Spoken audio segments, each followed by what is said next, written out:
사람들은 성경을 보면서 많은 의문들을 제기할 때가 있습니다. 특히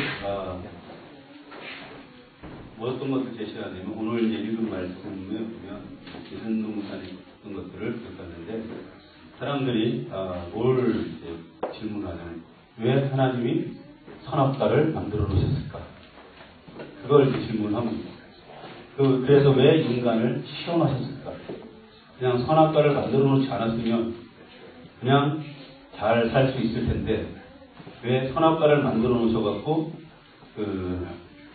인간을 시험에 빠지게 해갖고 범죄하게 했을까? 그런 질문들을 사람들은 많이 합니다. 이 선악과라고 하는 것들을 생각해 볼 때 이 선악과는 어떤 의미가 있을까? 우리가 한번 생각해 볼 필요가 있습니다.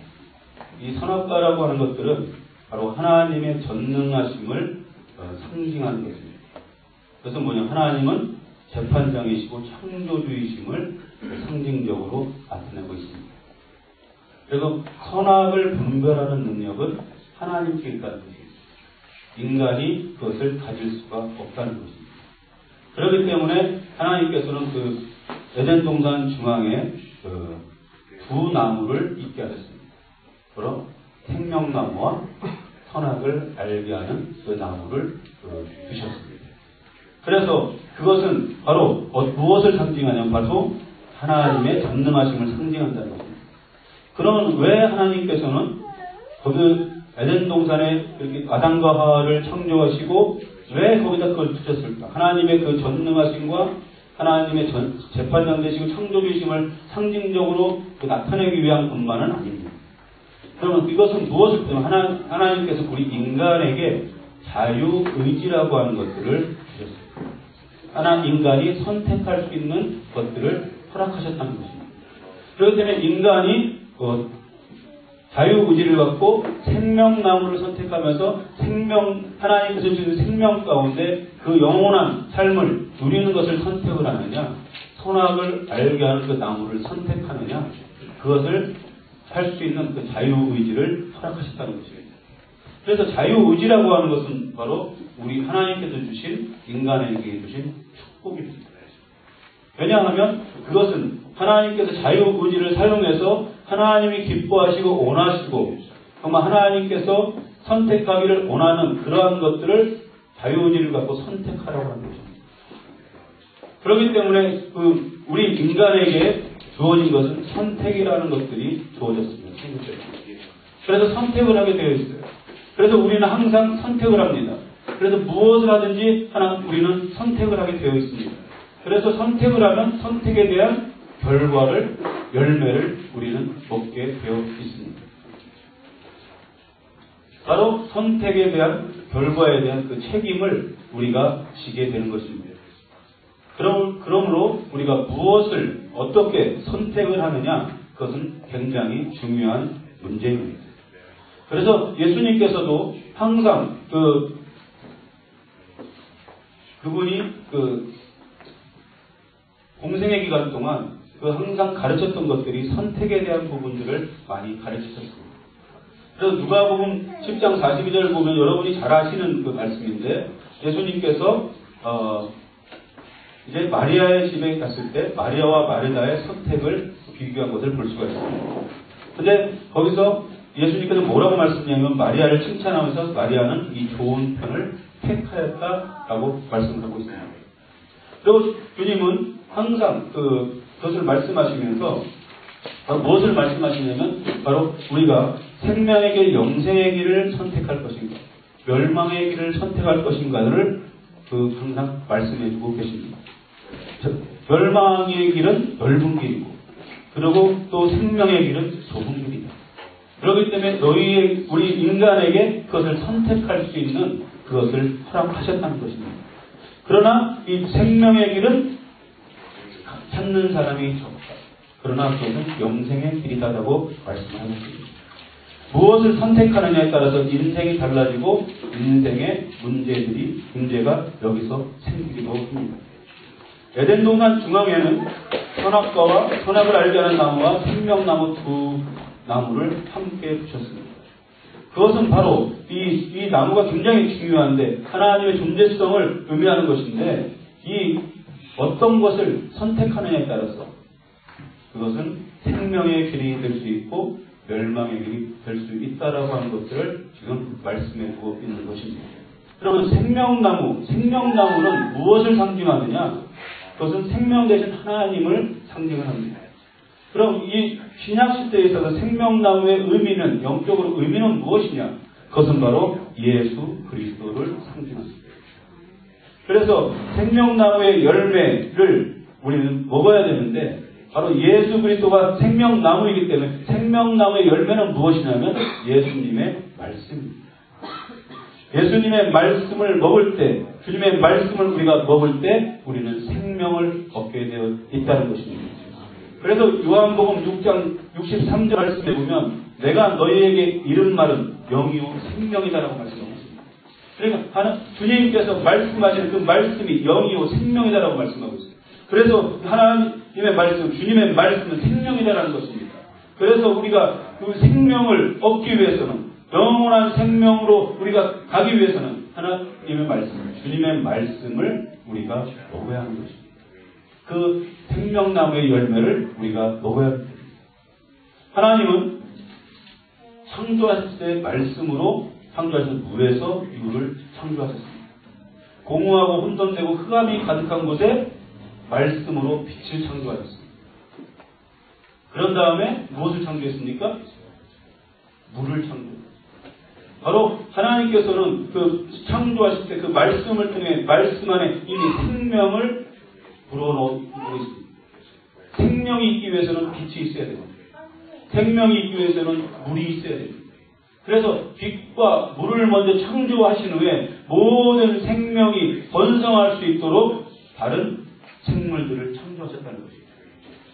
그렇기 때문에 하나님의 말씀은 그 생명으로 다가오게 되어 있습니다. 그래서 하나님의 말씀을 먹는 사람은 생명을 얻게 되는 것입니다. 그래서 우리가 신앙생활에서 신앙의 생활의 근본은 무엇이냐면 말씀입니다. 말씀에 근거한 우리가 신앙생활을 해야 됩니다. 그래서 우리가 어떤 예언이나 은사, 다양한 은사들이 나타난다고 할지라도 그것이 말씀에 근거하지 않는다고 하면 우리는 잘못될 수도 있습니다.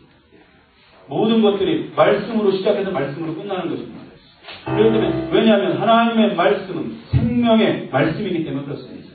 하나님의 말씀을 먹는 사람은 생명을 이미 얻은 것입니다. 그렇기 때문에 우리가 말씀을 가까이 하고 말씀을 취해야 됩니다.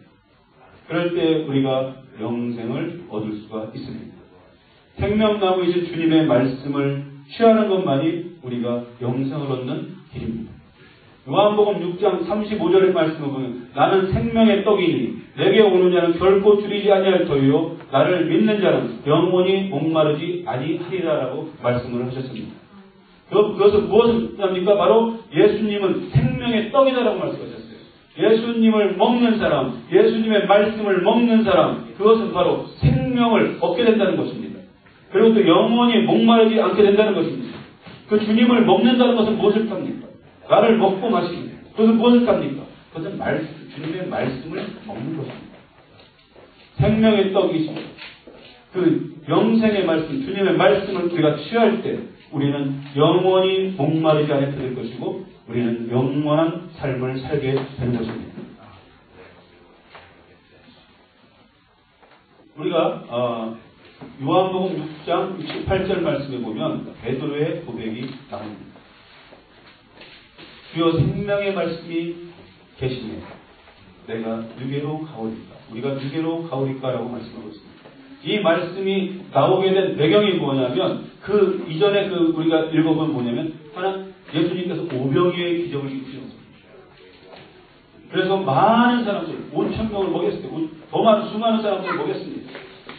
기적과 또 그래서 그 다음에 뭐냐면 무리를 거는 사건이 나옵니다. 그런 것에서 많은 것들을 먹이고 또 기적과 이적을 베푸는 그런 모습을 때 수많은 사람들이 예수님을 쫓았습니다. 눈에 보여지는 어떤 기적과 표적을 봤을 때 많은 사람들이 쫓았습니다.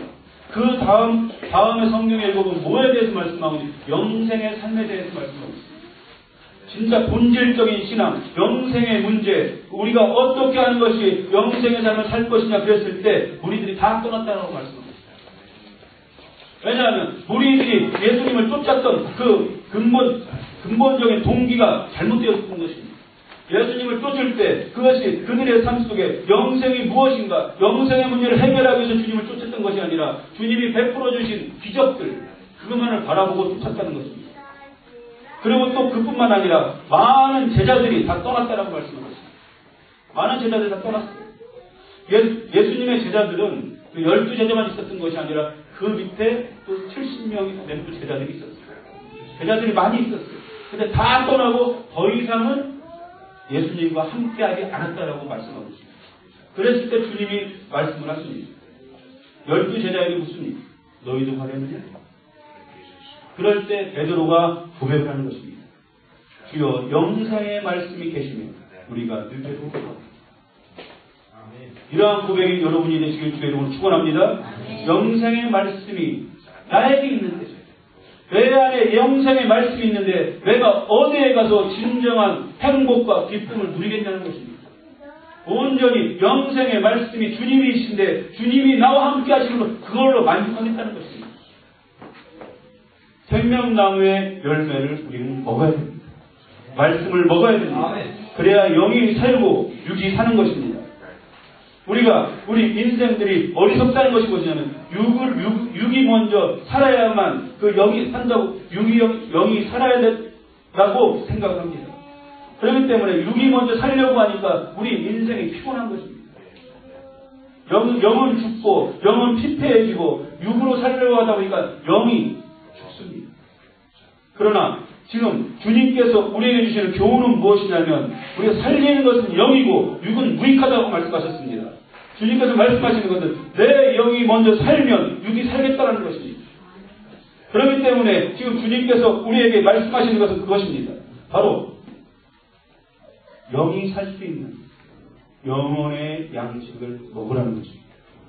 그것을 먹을 때 진정한 우리 행복이 그 안에 있다는 것입니다. 우리 육신을 한번 생각해 보십시오. 육신을 생각해 보면 영이 없으면 우리 육신은 껍데기에 불과합니다.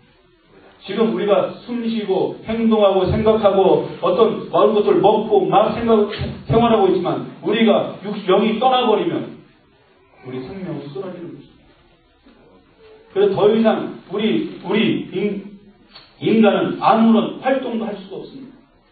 그냥 죽어버리는 거예요. 영이 떠난다고 하는 바로 죽음을 의미합니다. 우리가 아무리 이 세상에서 정말 활기치고 뭔가 막 하고 있지만 내 영이 있기 때문에, 영이 살아있기 때문에 내가 살아있는 것입니다. 근데 영이 떠나버리면 내가 갖고 있는 마음, 생각 속에 있는 모든 것들 다 끝입니다. 육신도 다 끝입니다. 더 이상은 움직일 수가 없습니다. 우리가 영이 먼저 사는 일에 우리가 시간을 보내야 됩니다. 우리가 말씀을 먹어야 영이 삽니다. 영적인 양식, 생명의 양식을, 말씀을 먹어야만 우리가 산다는 것을 우리가 알고 우리가 생명나무의 열매, 주님의 말씀을 가까이 하길 바랍니다. 생명나무가 있는 곳이 그럼 어디입니까? 생명나무가 있는 곳은 에덴 동산에 있습니다. 그럼 에덴 동산이라고 하는 것은 지금은 실제하지 않습니다.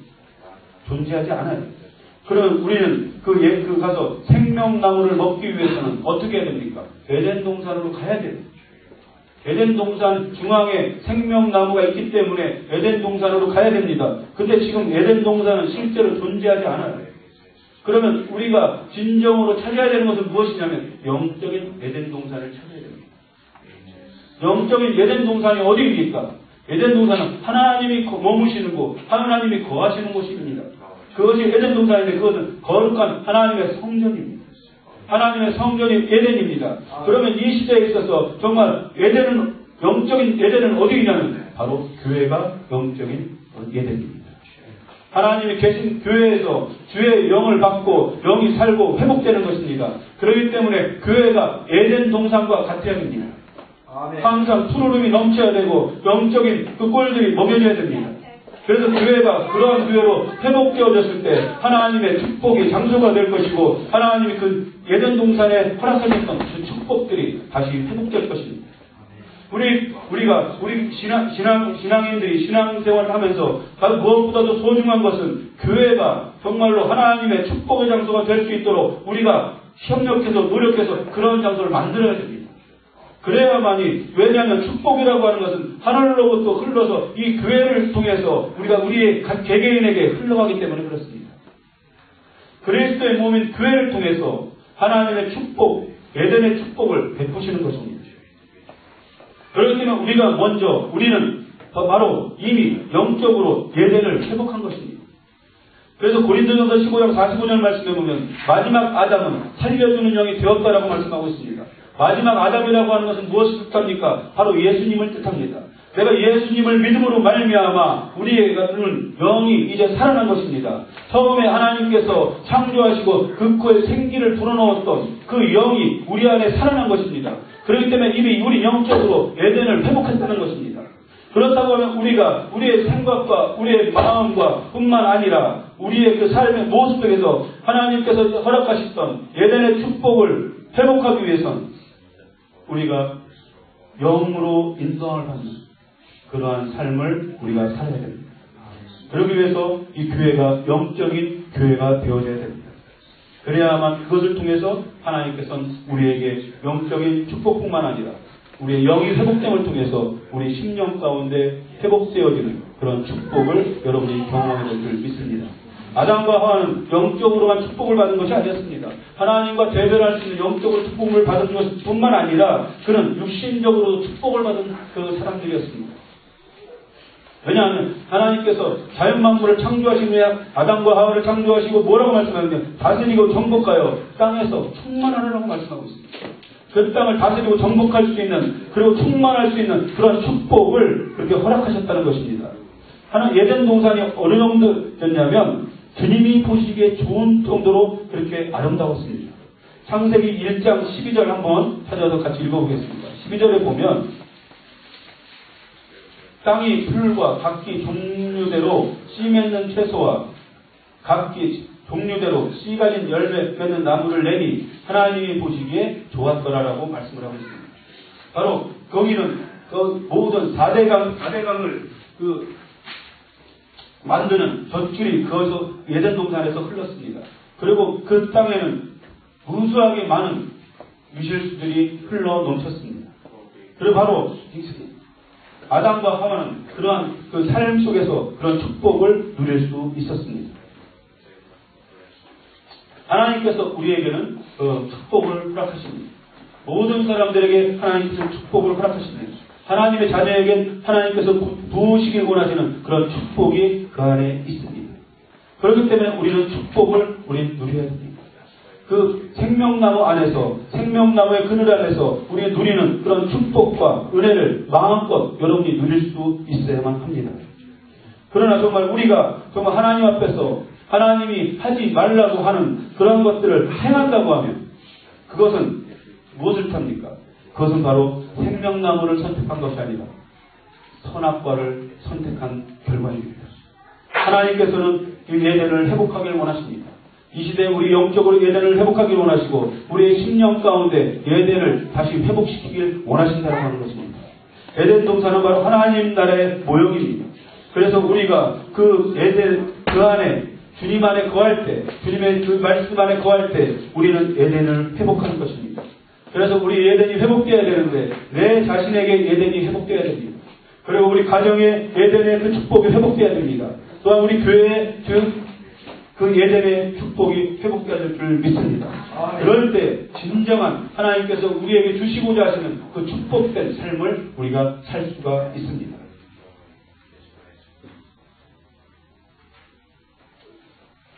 하나님께서 우리에게 허락하신 육신의 축복은 너무나 큰 것입니다. 그렇기 때문에 우리가 에덴에서 허락하셨던 그 축복이 실제로 우리 삶 가운데 임할 수 있어야 합니다. 우리 인간은 죄악을 범죄함을 통해서 하나님의 축복에서 떠난 인간이 되었습니다. 하나님의 그 저주를 받았습니다. 그러나 이제 지금 우리에게 있어서 영생의 말씀에 생명을 우리가 얻게 되면, 영생의 말씀을 통해서 생명을 얻게 되면 하나님께서 저주했던 그 저주가 축복으로 바뀌어진 그런 은혜가 우리에게 있을 줄 믿습니다. 하나님의 말씀을 여러분이 취하십시오. 영생하는 열매를 취하십시오. 그럴 때 진정한 생명을 여러분이 얻게 될 줄 믿습니다. 동산 중앙에는 선악을 알게 하는 나무가 있었습니다. 선악과라고 하는 것은 무엇을 합니까? 바로 하나님의 하나님됨을 다시 드러내는 것입니다. 인간은 오직 하나님만을 섬기는 존재임을 알게 하기 위해서 선악과를 만들어 놓으셨다는 것입니다. 그러나 오직 하나님은 한 분밖에 알 수 없습니다. 그러나 인간이 하나님을 섬겨야 되는 그 존재가 아니라 바로 그들이 하나님과 같은 존재로 되기를 원했을 때 그들은 타락할 수밖에 없었습니다. 여러분이 잘 아시지만 사단이라고 하는 것은 그 천사였습니다. 루시퍼라고 하는 천사였는데 그들이 하나님을 섬기는 위치에 있었지만 하나님의 영광을 그들이 봤을 때 그것을 차지하기 위해서, 하나님의 영광을 취하기 위해서 그들이 반란을 일으켰을 때 그들은 바로 그 천국에서 쫓겨나고 사단이 된 것을 우리가 볼 수가 있습니다. 오직 이 선악과라고 하는 것은 선악을 알게 하고 그것은 판단을 의미합니다. 심판을 의미합니다. 이것은 하나님만이 할 수 있는 것입니다. 심판하고 판단하고 정죄하는 것은 인간의 몫이 아니다라는 것입니다. 그것은 내가 하나님의 자녀로 살고 있지만 우리가 심판하고 판단하고 정죄하는 일을 행한다고 하면 바로 선악과를 먹은 것과 같습니다. 하나님처럼 심판하고 판단하고 정죄하겠다고 하는 것이 바로 죄악된 모습이라는 것입니다. 기독교계에서 계속해서 지금 주장하는 것들이 무엇이 있냐면 사형제도의 폐지입니다. 한국에서. 사형제도를 폐지해야 된다고 주장하는 이유는 무엇이냐면 죄악된 인간이 인간을 죽일 수 없다는 것입니다. 드러나지만 않았지 우리 안에 얼마나 많은 죄악 덩어림에도 불구하고 인간이 인간을 죽인다고 하는 것은 잘못됐다는 것입니다. 만약에 그가 죄 범죄하였다면 영원히 격리시키면 되는 것입니다. 그런데 그 사형제도를 만들어서 바로 그 인간의 목숨을 끊는다고 하는 것은 잘못됐다는 것입니다. 그렇기 때문에 왜냐? 인간을 죽이고 살리는 것은 하나님의 몫입니다. 그렇기 때문에 그것을 반대하는 것들을 볼 수가 있습니다. 판단하고 심판하고 정죄하는 것은 하나님의 영역입니다. 선악을 분별할 수 없는 것이 인간이기 때문에 인간은 판단하고 심판할 수가 없다는 것입니다. 자신의 어떤 도덕적인 잣대로 다른 사람을 정죄하지만 실제로는 자신이 더 악한 죄를 하나님 앞에서 저지르고 있음을 알게 됐을 때 다른 사람을 정죄할 수가 없다는 것입니다. 우리가 하나님 앞에서 무엇을 선택하느냐? 그것은 굉장히 중요합니다. 선악과를 선택하는 것은 하나님의 법을 대항하는 것입니다. 하나님의 법을 하나님께서만 심판에 그 특권이 있음에도 불구하고 내가 심판하겠다고 하는 그런 것입니다. 우리가 모든 사람들과의 어떤 관계 속에서 내가 화평하지 못하고 다른 길을 선택을 한다고 하면 그것은 바로 우리가 선악과를 선택한 것과 같습니다.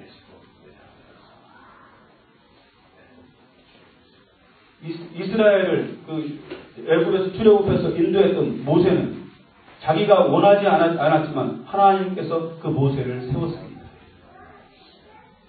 그런데 그 모세는 온전한 사람이 아니었습니다.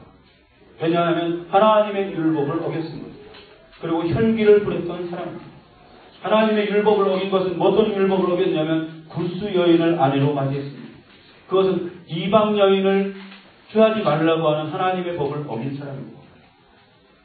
그런데 거기에 반발해서 미리암과 아론이 모세를 비방합니다.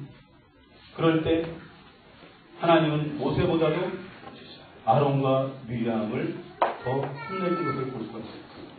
또한 모세를 또 반기를 들었던 그 반란을 일으켰던 고라와 다단과 온과 아비람이 있습니다.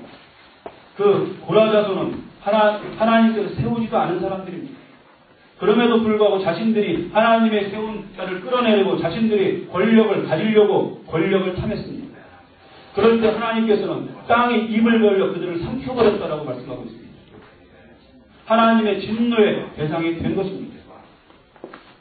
모세를 보면 모세는 그렇게 그 지도자로서 성결한 삶, 정말 온전한 삶을 살아야 됨에도 불구하고 때로는 그렇게 살지 못했던 그런 부분이 있습니다. 성결의 의미는 하나님께서 세운 자리에서 하나님의 모습으로 내 삶을 내어드리는 상태가 성결한 것입니다. 성결하다고 해서 다른 사람보다 영적으로 내가 월등하게 뛰어나고 영적으로 월등하게 도덕적이고 우월하고 그런 것만은 아닙니다.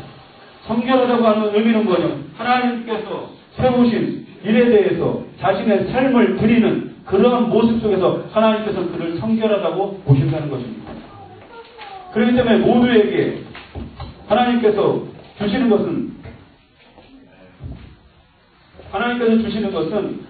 하나님께서 여러분에게 베풀어 주신 것에 대해서 하나님께서 주신 것에 대해서 여러분이 최선을 다해서 그것을 섬기고 자신의 삶을 시간을 하나님 나라를 위해서 드린다고 하면 그 모습이 바로 성결한 모습이라고 하는 것입니다. 오직 판단하고 결정하시는 분은 하나님 한 분밖에 없습니다. 하나님은 영적 지도자를 다루실 때 더 호되게 다루는 것을 볼 수가 있습니다. 모세는 혈기를 부린 것 한 번으로 인하여 가나안 땅만을 바라보고 들어갈 수가 없었습니다. 그러나 그 모세와 백성들을 한번 비교해 보십시오. 백성들의 교양은 어땠습니까? 말로 다 표현할 수 없는 그러한 일들이 많이 있었습니다. 얼마나 죄악 가운데 있었습니까? 그럼에도 불구하고 하나님은 백성들을 수없이 많이 용서하셨습니다. 근데 하나님께서는 모세가 백성들에 비해서 훨씬 더 많은 잘못을 범한 횟수에 비하면 적은 부분이지만 더 호되게 다루신 것을 볼 수가 있습니다. 그렇기 때문에 여러분들이 어떤 영적 지도자에 대해서 어떤 보기에 온전치 못한 부분이 있다고 할지라도 여러분이 심판하고 판단하면 안 됩니다. 그것은 왜 그러냐면 그것은 하나님이 기뻐하시지 않는 것이기 때문에 그러한 일을 행할 때 그것은 하나님의 축복의 통로가 될 수가 없습니다.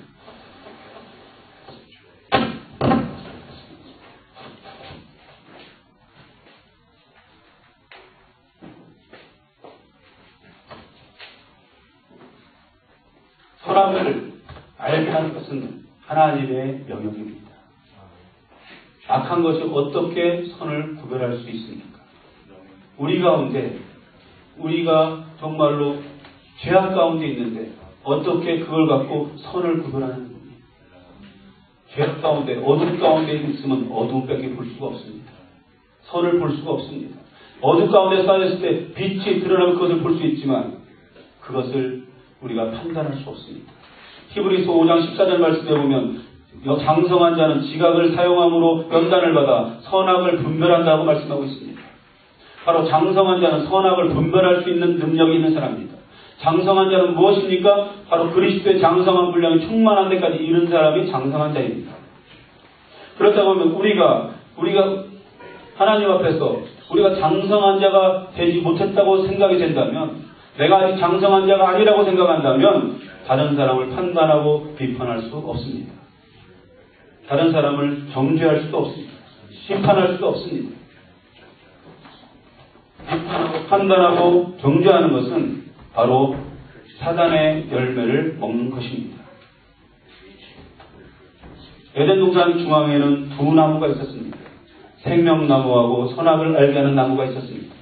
그 나무들의 열매는 참 아름답고 먹기 좋은 열매들이 열리는 나무입니다.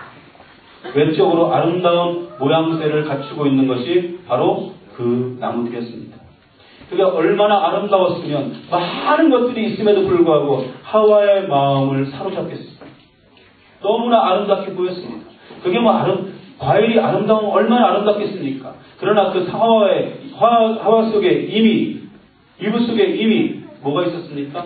탐욕이라는 것이 들어가 있었기 때문에 그게 아름답게 보이는 것입니다. 선악과의 그 아름다움은 그러나 영원하지 않은 것입니다. 선악을 판단하는 것은 우리 신약시대에 와서 무엇입니까? 그것은 율법입니다. 율법의 모양새를 갖고 있는 것입니다. 율법으로 이 율법을 지키면 선한 것이고 율법을 지키지 않으면 악한 것입니다. 율법이 판단의 기준입니다. 그래서 그것은 잠깐 아름다울 수도 있습니다. 왜냐하면 그것이 어떤 선악을 구별해주기 때문에 그것이 잠깐은 아름다울 수 있지만 죄를 지적하기 때문에 아름다울 수 있지만 그것은 영원한 생명을 주지 못한다는 것입니다. 영원한 생명은 오직 하나님께만 있는 것입니다. 생명나무에만 있는 것입니다. 예수 그리스도를 먹고 마시는 그것을 통해서 우리는 영원한 생명을 얻게 되는 것입니다. 생명나무의 열매를 통해서 우리가 속사람이 변화되고 속사람이 아름다워지게 되는 것입니다. 생명나무의 열매는 바로 예수 그리스도의 생명이 그 안에 들어가 있는 것이기 때문에 예수 그리스도의 생명과 예수 그리스도의 사랑이 그 속사람을 변화시킨다는 것입니다. 그래서 오직 변화시킬 수 있는 것은 예수님의 생명밖에 없습니다. 우리가 죄악된 우리의 모습을 변화시킬 수 있는 것은 바로 생명 대신 주님의 열매, 그 사랑의 열매를 우리가 먹을 때 우리 속사람이 바뀐다는 것입니다. 속사람이 아름다워지면 겉사람도 아름다워지게 되어 있습니다. 하나님께서 보시기에 창조하시고 심히 보기 좋았던 아름다운 모습이 바로 누구의 모습입니까? 우리의 모습입니다.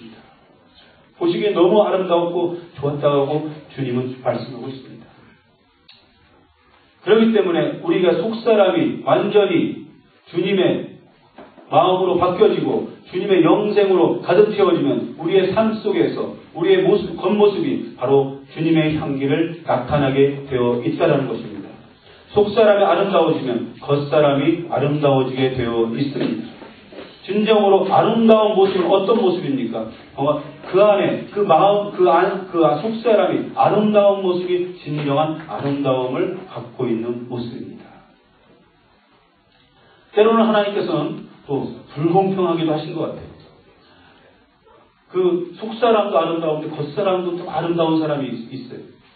얼마 전에 그 TV에서, 한국 TV에서 요즘에 그 많은 분들의 도전을 준 그 프로그램이 있었습니다. 그게 뭐냐면 차인표가 등장한 것이었습니다. 근데 차인표 잘생겼잖아요. 근데 또 아내도 잘생겼어요. 예쁘잖아요. 하나님 또 불공평하신 것 같아요. 그런데 또 마음까지도 너무 좋은 거예요. 컴패션이라고 하는 그곳에 이제 그것을 소개하는 그곳에 그 차인표가 등장을 해서 할 때 많은 사람들에게 감동을 줬습니다. 벽에 보면 그 어떤 기독교인이 그 텔레비에 나오면 거기 그 뒤에 밑에 쭉 그 댓글들이 보면 그냥 뭐 기독교에 대해서 반대하는 글들이 막 써집니다. 근데 댓글들이 엄청나게 달리는데 기독교에 대해서 다시 생각하게 됐다는 거죠. 다시 바라보게 됐다는 것입니다. 거기에 또 차인표와 등장한 그 목사님이 계시는데 그분은 그 몸이 그 마비되어지는 그런 병입니다. 류겔병인가요? 그 병이에요. 그 병을 앓고 있습니다.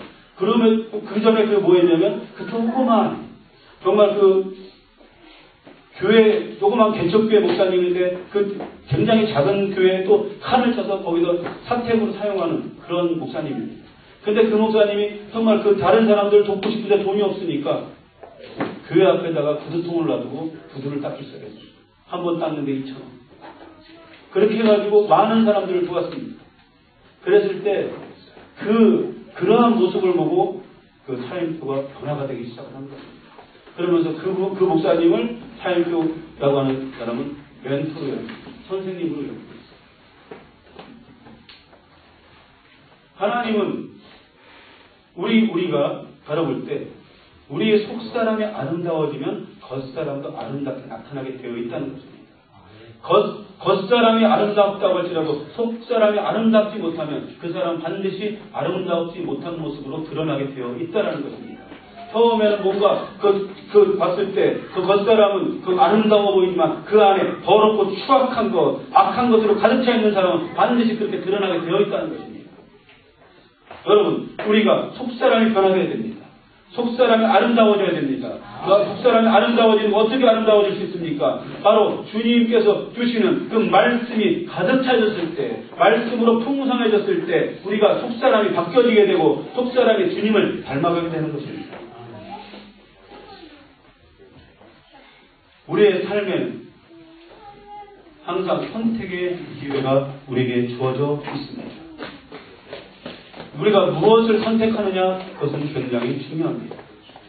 생명나무를 선택해서 정말 하나님이 기뻐하시고 원하시는 그 일만을 행하면서 살 것인가, 아니면은 그 선악과를 선택함을 통해서 하나님이 먹지 말라고 하는 선악과를 그 반역하고 먹음을 통해서 내가 다른 사람을 분별하고 판단하고 정죄하는 일에 내가 그것을 선택할 것인가.